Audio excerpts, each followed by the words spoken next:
When I was just beginning my pathway of acquaintance with the teachings of Rabbi Nachman, when I was in my jeans and shirt in the cerebral city of Tzfat in North Israel, somebody took me up to an attic and he opened Rabbi Nachman's work, Likutei Moharan, at a particular teaching that tells us that you always have to look for a person's good point. Even if you see somebody totally negatively, you have to search for that good point. And Rabbi Nachman says that if you can home in on that good point, you can actually elevate that person. Well, it was in 1977 I first made my acquaintance with that teaching.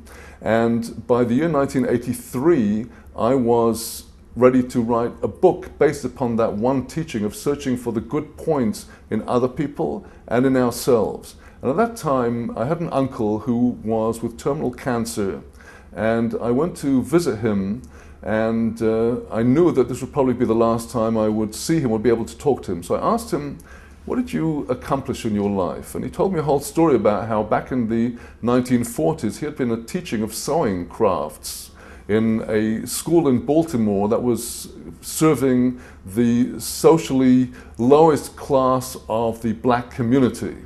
The people who were thought to be in those days the lowest class. And he, as a new teacher, had rapidly found that he couldn't do anything with his 13-year-old girls, and he was about to throw in the towel and resign. And his school principal said to him, why don't you just think about it for a few days, there's a little holiday coming up. And my uncle uses the holiday to go fishing, and he's sitting there watching the bait in the water and all the fish swimming around it, but they don't want to take the bait. And he's asking, why don't these fish want to take my bait? I'm offering them. And he suddenly realizes the reason they don't want it is because I'm trying to give it to them. And nobody wants to be the taker. And he suddenly had the flash, these girls, their problem with my trying to give them a knowledge of sewing is that they don't want to be the takers. They're always receiving remedial education and social welfare. They're sick and tired of being at the bottom of the chain. How could you make them into being givers? But who could they give anything to? They're only 13 years old. So he came up with the idea that he's going to have the girls sew a little booklet that can be used to teach a little girl how to dress herself. It's going to have buttons, ribbons, zips, and so on. And he was able to get the materials from the school, have the girls sew these books, and they're going to go to another school, a junior school, and each girl is going to be paired off with a junior girl and give the girl the book she's sewn and teach her how to use it. And he said that by the time they got to the bus journey to go to the other school, if he'd given the adolescent girls their books, they'd have torn them to shreds in the bus. They were so wild. And he said after they had each one given her book to the girl and taught the girl, when they went back, they were completely transformed.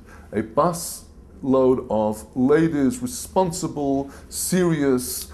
This experience of letting each of those adolescent girls give something was transformative. And that was when I first understood what Rabbi Nachman was talking about when he said, find the good point. The good point is not a passive state of being, it's a state of action. The goodness in the person is action. You know, in Hebrew, when the prophet Balaam saw the people of Israel encamped, he said, how goodly are your tents, O Jacob. There's something very interesting about the word that is translated as goodly, because in the biblical text it's not an adjective, it's not a description of good people, it's ma tovu, it's a verb.